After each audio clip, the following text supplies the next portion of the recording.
প্রত্যেকটি মানুষ জীবনে কখনো না কখনো এই কথাটা নিশ্চয়ই শুনেছেন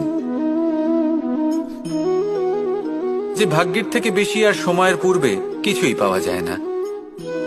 আর এটা সত্যিও বটে, কিন্তু এর থেকেও বড় একটা সত্যি আছে, আর সেটা হলো যে আপনি নিজেই নিজের ভাগ্য রচনা করতে পারেন নিজের কর্মের দ্বারা।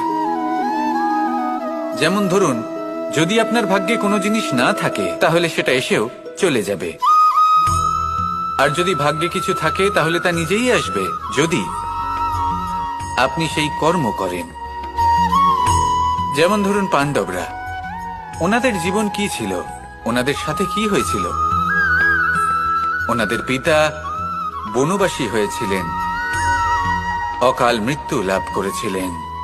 এবার এটাই যদি ওনারা নিজেদের ভাগ্য বলে মেনে নিতেন আর কিছুই না করতেন, তাহলে মহাভারতের সেই যুদ্ধে জয়লাভ করে সমস্ত ভূমণ্ডলের স্বামী কি করে হয়ে উঠতেন? অর্থাৎ হতে পারে সিংহ বনের রাজা, কিন্তু শিকার নিজে পায়ে হেঁটে তার কাছে আসে না।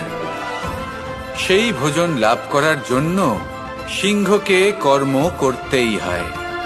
তাহলে আপনার ভাগ্যে যেটা আছে সেটা আসবে, কিন্তু কর্মের জোরে আসবে। তাই কর্ম করতে থাকুন আর আমার সাথে ভালোবেসে বলুন,